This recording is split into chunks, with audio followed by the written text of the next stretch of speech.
சிறப்பித்த சிறப்பு விருந்தினர் மதுரை மாநகராட்சி ஆணையாளர் தினேஷ்குமார் IAS அவர்களே, தமிழிசை சங்கத்தின் பெருமைமிகு தலைவர் டாக்டர் AC முத்தையா அவர்களே, அவர்தம் இல்லத்தரசியார் அபிராமி அந்தாதியில் ஆராய்ச்சி செய்து முனைவர் பட்டம் பெற்ற திருமதி தேவகி முத்தையா அவர்களே, சங்கத்தின் பொருளாளர் அருமை சகோதரர் சோமசுந்தரம் அவர்களே, மூத்த அறங்காவலர் இன்கம் டாக்ஸ் கமிஷனர் மோகன் காந்தி ஐயா அவர்களே, இந்த விழாவில் நன்றியுரை கூற இருக்கும் மற்றொரு அறங்காவலர் டாக்டர் KR சொக்கலிங்கம் அவர்களே, அண்ணன் அவர்கள், ஆட்டோமிக் சயின்டிஸ்ட் அவர்கள், மற்ற அறங்காவலர் பெருமக்களே, விழாவிற்கு வருகை தந்து சிறப்பித்துக் கொண்டிருக்கும் தமிழ் இசை அன்பர்களே, உற்றார் உறவினர்களே, நண்பர்களே, பத்திரிகை ஊடகத்துறை அன்பர்களே, தமிழிசை சங்கத்தின் பணியாளர்களே, மாணவ மாணவியரே, உங்கள் அனைவரையும் வணங்கி மகிழ்கிறேன். என் முன்னே அமர்ந்திருப்பவர்களில் அறிந்த முகங்கள் பல, அறியாதவர்கள் ஒரு சிலர். அனைவரையும் ஒரு சேர வாழ்த்தி வணங்குகிறேன். அண்ணாமலை அரசரின் 144வது பிறந்த நாளாகிய இன்று என்னையும் தேர்ந்தெடுத்து பொற்கிழி விருது வழங்கிய தமிழிசை சங்கத்திற்கு நன்றியை காணிக்கையாக்கிக் கொள்கிறேன். உலகெங்கும் தமிழிசை பரவ, தமிழிசை மேடைகளில் முழங்க வேண்டும் என்று அரும்பாடுபட்டு சென்னையிலும் மதுரையிலும் தமிழ் சங்கத்தை தோற்றுவித்த பெருமை செட்டி நாட்டரசர் குடும்பத்தையே சாரும். செட்டி நாட்டரசர் அண்ணாமலை அரசர் அவர்களை குறித்த பாவேந்தர் பாரதிதாசனின் கவிதை வரிகள். தன்னரும் தாயகம் ஒன்மை எய்த அண்ணாமலை நகராக்கி, அண்ணாமலை பல்கலைக்கழகம் பண்ணி, எண்ணிலா நல்லாசிரியரை நயந்து, பல்வகை துறைதொறும் வகுப்பு நிறைவுற, மாணவருக்கு அறிவு பெற வருகென அன்பு அழைப்பு அனுப்பி, கழகம் தனது கால் எடுத்து ஊன்றி நடக்க துவங்கிற்று என்ற நன்னிலை அடைவித்தான் எழில் அண்ணாமலை அரசு. அந்நிலை அந்நாள் பல்கலைக்கழகம் அடைந்தது என்றால் அதற்கு காரணம் கனிந்த உள்ளத்து காவலன் கைப்பொருள் இழப்பு மட்டுமா? அண்ணலின் இளையரா உழைப்பும் காரணம். அந்நிலை அண்ணால் பல்கலைக்கழகம் அடைந்தது என்றால் அதற்கு காரணம் கனிந்த உள்ளத்து காவலன் கைப்பொருள் இழப்பு மட்டுமா? அண்ணலின் இளையரா உழைப்பும் காரணம். அண்ணாமலை பல்கலைக்கழகம், சர் ராஜா அண்ணாமலைபுரம், சர் ராஜா அண்ணாமலை மன்றம் என்ற இந்த பெயர்களை யாராலும் எழுதி மறக்க முடியாது. இந்த பெயரை தாங்கிய நபரின் முன்னெடுப்புகள் தான் தமிழ்நாடு இன்று அடைந்துள்ள உயர்கல்வி வளர்ச்சிக்கு அடித்தளம் என்றால் அது மிகையல்ல. லண்டன், கேம்பிரிட்ஜ் பல்கலைக்கழகம் போன்ற பிரம்மாண்டமானது அண்ணாமலை பல்கலைக்கழகம். 1928ஆம் ஆண்டு சென்னை வைஸ்ராயின் ஒப்புதலின்படி இவர் அமைத்த கல்வி நிறுவனங்கள் அனைத்தும் ஒன்றிணைக்கப்பட்டன. அதுவரை சர் அண்ணாமலை செட்டியார் என்று அழைக்கப்பட்ட இவர் அன்று முதல் ராஜா சர் அண்ணாமலை செட்டியார் என்று மக்களால் பெருமிதத்தோடு அழைக்கப்பட்டார். முத்தையா செட்டியார் அவர்கள், என்னுடைய நினைவுகள் 45 நாட்கள் பின்னோக்கி அப்படியே செல்கின்றன. ஏப்ரல் மாதம் என்றால் தமிழிசை சங்கத்தில் 10 நாட்கள் திருவிழா கொண்டாட்டம்தான். 10 நாட்களும் நான் வருவேன், நிகழ்ச்சியை காண அல்ல. ராஜா முத்தையா செட்டியார் அங்கிருந்து படியிறங்கி வரும்போது அவர் வருகின்ற அழகே அழகு. அழகு. நீளமான சட்டை. மணிவாசக பெருமான் சொல்வார், வெள்ளை கலிங்கத்தர் வெண்டிரு முண்டத்தர் பள்ளி குப்பாயத்தர் அன்னே என்னும் என்று கூறுவார். குப்பாயம் என்பது மேல் சட்டை, அதுவும் நீளமான சட்டை. அந்த சட்டையை அணிந்து ஒரு அழகான நீளமான அங்கவஸ்திரம் அணிந்து நெற்றியில் குங்கும போட்டு வைத்து அவர் நடந்து வரும் நடையே அழகு, தனி ஒரு அழகு. அவரோடு அழகு சுந்தரம் செட்டியார், கருங்குளம் ரங்கநாதன் செட்டியார் அவர்கள் வருகையை பார்க்கத்தான் நான் தினந்தோறும் அங்கு வருவேன். அந்த காட்சி இப்போது என் கண்முன்னே நிழலாடுகின்றது. அவர் பின்னே ராணி லேடி மெய்யம்மையாச்சி அவர்கள் அழகின் மறு உருவமாக, அன்பின் வடிவமாக அவர்கள் வரும்போது அந்த அரங்கமே எழுந்திருக்கும். அதை பார்க்கும்போது மிகவும் அழகாக ஒரு பாங்காக இருக்கும். இப்போது நாம் எல்லோரையும் லேடி என்றும் மேடம் என்றும் சொல்கின்றோம். அப்போது ராணி மெய்யம்மையாச்சி ஒருவரே லேடி, ராணி லேடி மெய்யம்மையாச்சி. இன்று தாத்தாவுக்கும் பேரனுக்கும் பிறந்த நாள். இன்று தாத்தாவுக்கும் பேரனுக்கும் பிறந்த நாள். தாத்தா அண்ணாமலை அரசர் அவர்கள், பேரன் எம்.ஏ.எம். ராமசாமி அவர்கள்.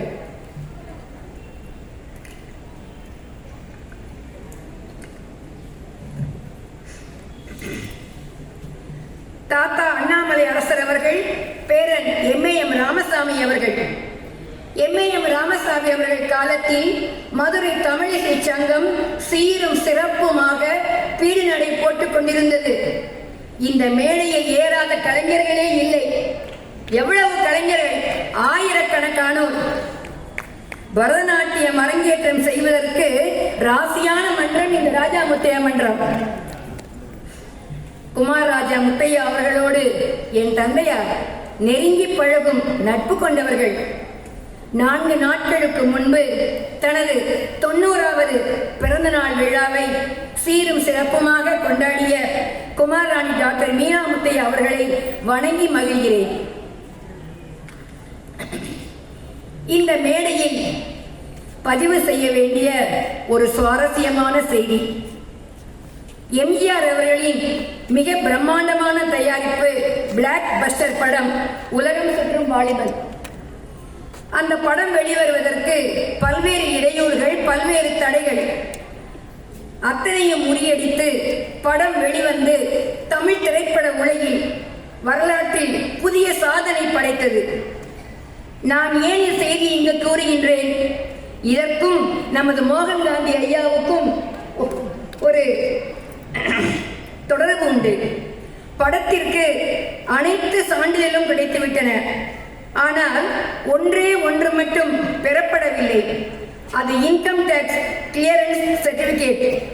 அப்போது சென்னையில் இன்கம் டேக்ஸ் ஆபீஸில் கமிஷனராக பணியாற்றி வந்த மோகன் காந்தி அவர்கள்தான் சான்றிதழ் வழங்கி படம் வெளிவருவதற்கு ஐயா அவர்களும் ஒரு கருவியாக இருந்தார்.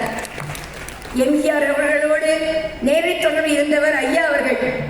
ஓய்வுக்கு பின் தமிழிசை சங்கத்தில் தன்னுடைய இல்லமாக நினைத்து, இங்குதான் அவர் இல்லம் நினைத்து அவர்கள் ஆற்றி வருகின்ற முத்தமிழ் பணிக்கு தலை வணங்கி ஐயா அவர்களை வாழ்த்தி வணங்குகிறேன்.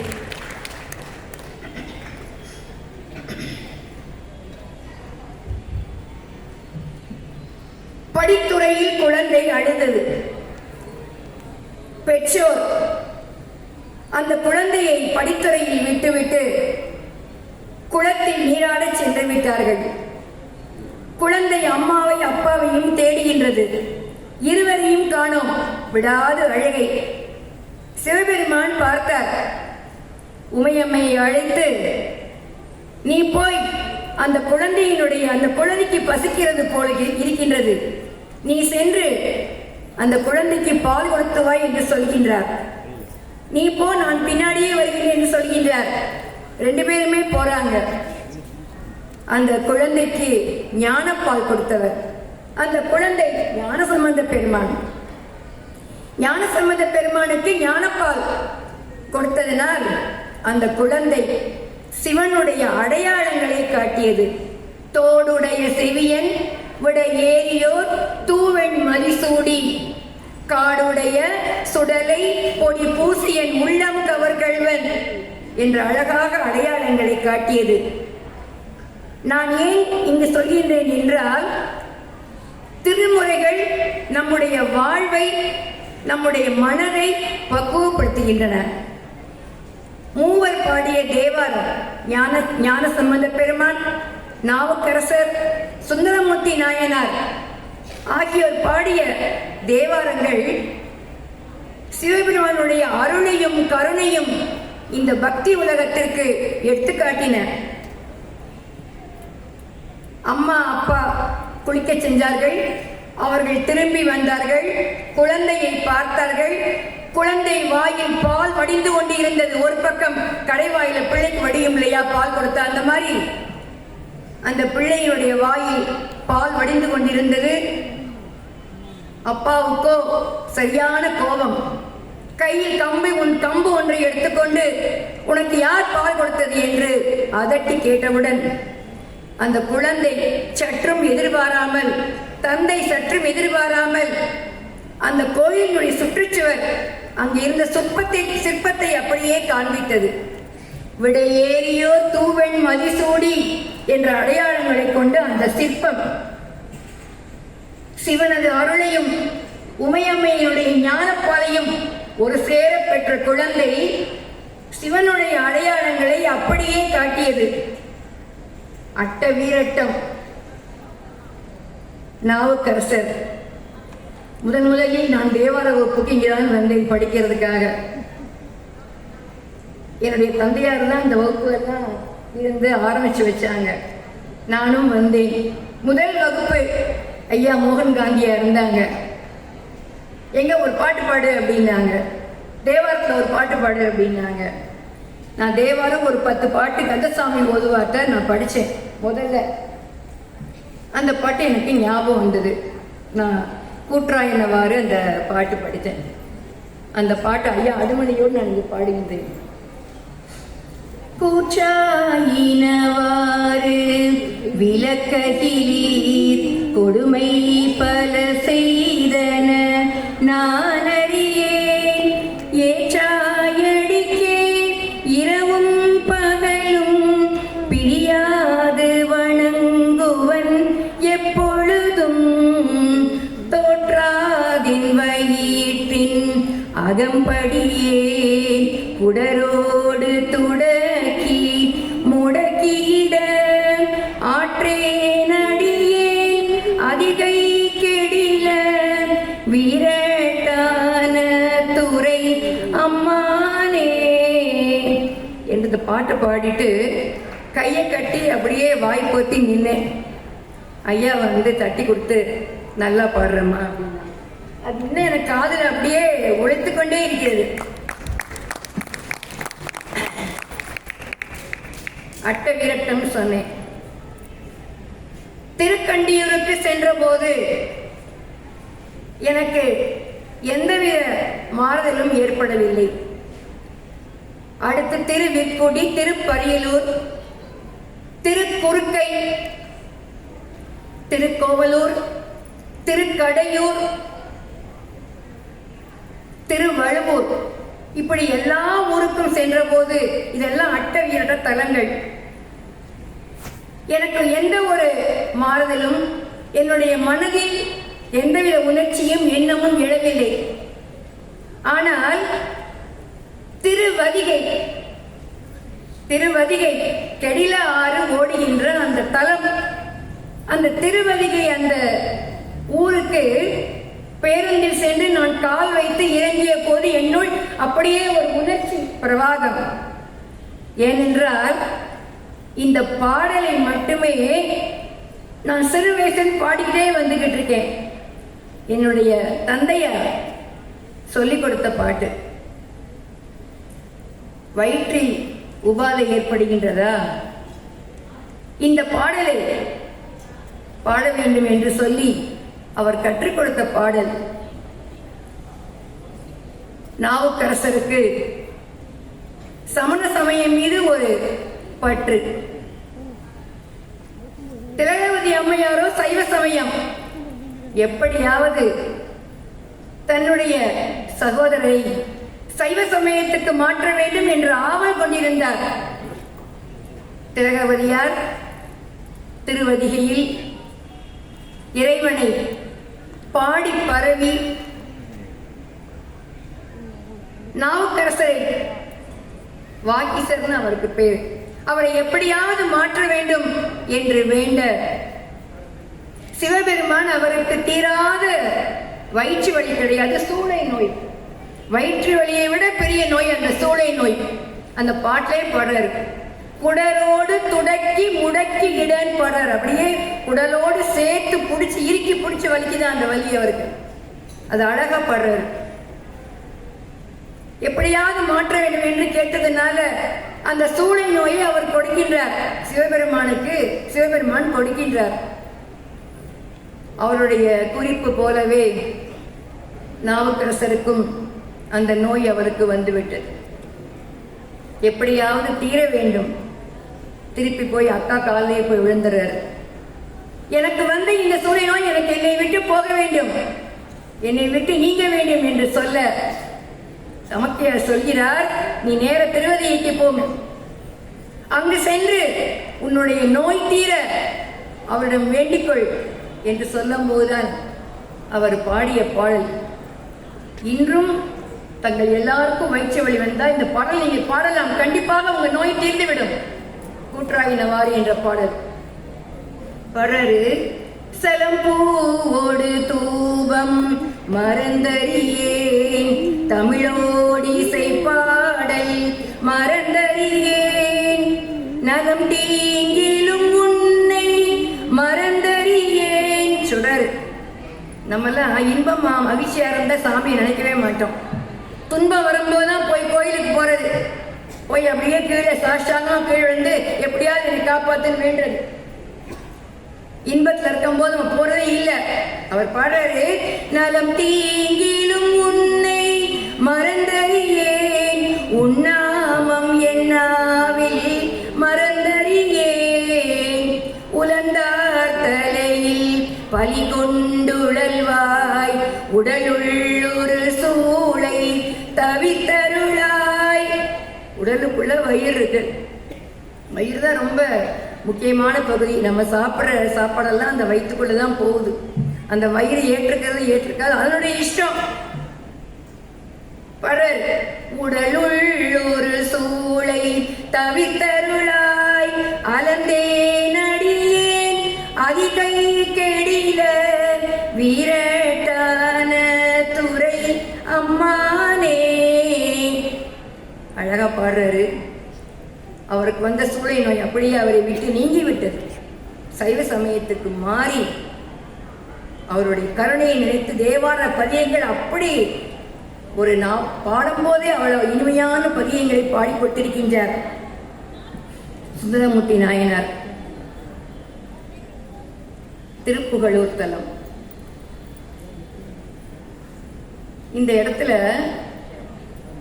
இப்ப உள்ள சூழ்நிலையை அப்படியே அந்த பாட்டுல படம் முடிச்சு காமிச்சிருக்கார். பணம் கொடுக்கின்றவர்கள் எல்லாரும் இருக்காங்கன்னு சொல்லிட்டு அவர்களை தேடி போகாதீர்கள். யார் உண்மையான அன்போடு கொடுக்கின்றார்களோ அதை மட்டும் ஏற்றுக்கொள்ளுங்கள். பொய்மையாளரை போய் பாடாதீர்கள், அவர் புகழை பற்றி பேசாதீர்கள். அது உங்களுக்கு உங்களுடைய வாழ்க்கையில வீணது. தம்மையே புகழ்ந்து இச்சை பேசினும் சாவினும் தொண்டர் தருகிறா, பொய்மையாளரை பாடாதே என்னை புகழூர் பாடுமின் புலவீர்கள். என்ன சொல்றாரு, புகழூர்ல இருக்கின்ற சிவனை நீங்கள் பாடினால் இம்மையில் நீங்கள் உண்பதற்கு சோறு மட்டுமன்றி, சோறு கூரை ஆடைகள் மட்டுமன்றி, மறுமையிலும் சொல்கிறார் சிவலோகம் ஆழ்வதற்கு யாதும் ஐயுறவு இல்லையே. நீங்கள் புகழூர் அடைந்து அங்கு இறைவனை நீங்கள் வணங்கும் போது, பாடி பரவும் போது, அவன் நாமத்தை பற்றி பேசும்போது, உங்களுக்கு வாழ்கின்ற இந்த பிறவியில் சோறு மட்டும் உண்ணுகின்ற உணவு மட்டும் கிடையாது, நீங்கள் உடுத்துகின்ற உடை மட்டும் கிடையாது, அதே சமயத்தில் எல்லாமே உங்களுக்கு கிடைக்கும். சிவலோகம் ஆழ்வதற்கு நீங்க கண்டிப்பா எங்கே போவீங்க? வீடு பேரு சால்வேஷன், முக்தியை நீங்க கண்டிப்பா அடைவீங்க என்று அவர் சொல்கிறார். இந்த மாதிரி தேவார பதியங்கள் எல்லாமே நம்முடைய வாழ்க்கையில அதை நினைத்து ஒரு பொழுதாவது ஏதாவது ஒரு பாடலை பாடும்போது நம்முடைய மனம் அப்படியே செம்மைப்படுகின்றது. இவங்க 3 பேரும் மூவர் தேவாரம் சொல்றோம். அந்த 3 பேரும் இறைவனுடைய அவதாரம், அவருடைய கதைகள், அவன் அருள் கருணை எல்லாத்தையும் வச்சு பாடிட்டாங்க. நம்முடைய மணிவாசக பெருமான் அவர் முழுக்க முழுக்க திருவாசகத்தில் தன்னுடைய சிவ அனுபவங்களை சொல்கின்றார். இறை அனுபவங்கள். பாண்டிய மன்னன்ட்ட சாதாரண அமைச்சராக அவர் இருந்தார். அந்த மன்னனுடைய ஆணைப்படி குதிரைகள் வாங்குவதற்காக திருப்பெருந்துறைக்கு சென்றார். அங்க போய் ஒரு சோலையில தங்கி இருக்கார். தங்கி இருக்கும் போது அவர் காதுகள்ல ஹரஹர என்ற ஒலி அப்படி கேட்டுக்கொண்டே, அதிர்வுகள் அப்படி கேட்டுக்கொண்டே இருக்கின்றன. யாரும் அவரை அழைக்கவில்லை என்று சனால போய்கிட்டு இருக்கார். எங்கே இருந்து குரல் வருதோ அந்த குரலை நோக்கி அவர் கால்கள் போய்கொண்டே இருக்கின்றன. போயிறார், பக்கத்துல போயிட்டார். பாத்தீங்கன்னா குருந்த மரம். அந்த குருந்த மரத்தின் அடியில் ஒரு முனிவர், குருவென்றே வைத்துக் கொள்ளலாம், ஒரு குரு உட்கார்ந்திருக்கின்றார். அவரை சுற்றி அவர் கீழே நிறைய மாணவர்கள்லாம் உட்கார்ந்துருக்காங்க. உபதேசம் பண்ணிக்கிட்டு இருக்கார். நல்ல வார்த்தைகளை சொல்லி கொண்டிருக்காரு. அந்த மாணவர்கள்லாம் அந்த வார்த்தைகளை காது கொடுத்து கேட்டுக்கொண்டிருக்காங்க. இவரும் போய் நிற்கிறார், ஒரு ஓரமா போய் நிற்கிறார். அவருக்கு அங்க போகணும் ஆசை இருந்தது. அவருக்கு வந்த ஆசையை குரு அறிந்து கொண்டார்.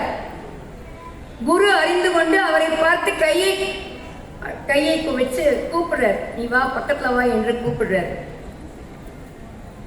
இவரும் பக்கத்துல போயிடுறார், வாத ஊரர் பக்கத்துல போயிடுறார். பக்கத்துல போன உடனே யாரும் எதிர்பாராத அந்த நேரத்தில் என்ன பண்றாரு, அந்த குரு தன்னுடைய திருவடியை தூக்கி தலையில் அப்படியே வச்சிடுறார். திருவடி தீட்சை என்று சொல்றாங்க. தலையில வச்சிடுறார். திருவடியை வைத்தவுடன் அவருடைய மனது அப்படியே மடை மாற்றம் சொல்வாங்க, அந்த மாதிரி ஒரு மாற்றம், இனம் புரியாத ஒரு நல்ல உணர்ச்சிகள், நல்ல எண்ணங்கள் அப்படியே பெருகி அப்படியே ஆறாக ஓடுற, மனசுக்குள்ளேயே ஆறாக ஓடுது அவருக்கு. அப்படியே உடனே பாடுறாரு, வந்தவர் வேறு யாரும் இல்லை சொல்றாரு. சிவன் என யானும் தேரினன் காண்க, புவனில் சேவடி தீண்டினன் காண்க. என்னை ஆட்கொள்வதற்காக எங்கோ இருக்கின்ற சிவபெருமான் இந்த உலகத்திற்கு, இந்த மண்ணுலகத்திற்கு வந்து சேவடி தீண்டினான் என்று பாடுகின்றார். புவனியில் சேவடி தீண்டினன் காண்க, அவன் என்னை ஆட்கொண்டு அருளினான் காண்க என்று பாடுகின்றார். திருப்பெருந்துறையை பத்தி எல்லா பதியத்திலையும் மணிவாசக பெருமான் பாடுறார். எந்த ஊருக்கு போனாலும், திருக்கழுக்குன்றம் போறாரு, அங்கேயும் போய் பாடுறாரு, பிணக்கு இல்லாத பெருந்துறை பெருமான் என்று பாடுகின்றார். திருவடி தலையில வைத்த உடனேயே சொல்றாரு, என்னை நான் என்பது அறியேன், பகல் இரவாவதும் அறியேன் என்று பாடுகின்றார். மனவாசகம் கடந்தான் என்னை உன் மத்தனாக்கி என்னை பைத்தியம் பிடிச்ச மாதிரி ஆக்கிட்டான். திருவடி வைத்ததுனால நான் பைத்தியம் பிடிச்ச மாதிரி ஆயிட்டேன், என்னை எல்லாரும் பார்த்து கேலியா சிரிக்கிறாங்க என்று சொல்கின்றார். பாடுறாரு, பித்தன் என்றேனை உலகவர் பகர்வதோர் காரணம் இது கேளீர், ஒத்து சென்று தன் திருவருள் கூடிடும் உபாயம் அதறியாமேன். பாடல். எனக்கு வாழ்க்கையில பெரிய துன்பம், வாழ்க்கையை வெறுத்து போச்சு, நம்ம சொல்ற மாதிரி சொல்றாரு. பல துன்பங்கள், பல வினைகள் என்னை அப்படியே வாட்டுகின்றன. செத்து போய் அது நரகிடை வீழ்வதற்கு ஒருபடுகின்றேனே என்று பாடுகின்றார். இப்படிப்பட்ட என்னை அடியராக கூட்டுகின்றார் என்று பாடுகின்றார். இந்த திருமுறைகள் எல்லாமே பார்த்தீங்கன்னா சிவனுடைய அருளை வேண்டி அவன் அருள் கொடுத்ததால் தான் பெற்ற அனுபவங்களை அப்படியே பாடுகின்றது. திருமந்திரம் என்ற ஒரு அருமையான ஐயா அவர் சொன்னார்கள். என்னுடைய முனைவர் பட்ட அந்த நூல் அதுவும் அதே மாதிரி தான். நல்ல அறங்கள் செய்யுங்க, எளிமையான அறங்கள் பண்ணுங்கன்னு சொல்றாரு. யாவர்க்குமாம் இறைவர்க்கு ஒரு பச்சிலை, யாவர்க்குமாம் பசுவுக்கு ஒரு வாயுரை என்று சொல்கின்றார். எளிய அறங்களை அப்போதைக்கு அப்போது செய்யுங்கள், தானம் செய்யுங்கள். உங்களுடைய என்ன இருக்கோ அந்த பொருள் உங்களுக்கு எடுத்துக்கொண்டது போக நீங்கள் மீதமுறை தானம் செய்ய என்று கூறுகின்றார். இந்த மாதிரி எளிய அறங்களை செய்யும் போது நம்முடைய வாழ்க்கை மேம்படும், நம்முடைய உடம்புக்குள் இருக்கின்ற உயிர் பக்குவப்படும். உயிர் பக்குவப்படும் போது நல்ல எண்ணங்கள் நம்முடைய மனதில் வளரும். தேவாரம் அதுபோல திருமந்திரம் எல்லாமே அதே மாதிரிதான். வாழ்க்கை வளமாக்க வந்து எழுந்த பதிகங்கள் எல்லாமே அந்த பதிகங்கள் தான் என்று சொல்லி இந்த இடத்தில் மிக அருமையான விருதை பொற்கிளி எனக்கு கொடுத்த தமிழ் சங்கத்தாருக்கு நன்றியை கூறி, என் தந்தையார் ஞானாசிரியர் செம்மல் தமிழறிஞர் அவரை நெஞ்சில் நிறுத்தி என்னையும் ஒருவனாக்கி எங்கள் சென்னியில் வைத்த சேவக போற்றி என்று இறைவனையும் பரவி மிக உயரிய இந்த விருதை எனக்கு வழங்கிய ராஜா முத்தையா மன்றத்தாருக்கு நன்றி சொல்லி, இந்த பொற்கிளி எனக்கு புத்துணர்ச்சியை கொடுக்கிறது, உத்வேகத்தை கொடுக்கிறது, ஆர்வத்தை தூண்டுகிறது. இந்த விருதை ஏற்றுக்கொண்டு விடைபெறுகின்றேன். நன்றி, வணக்கம்.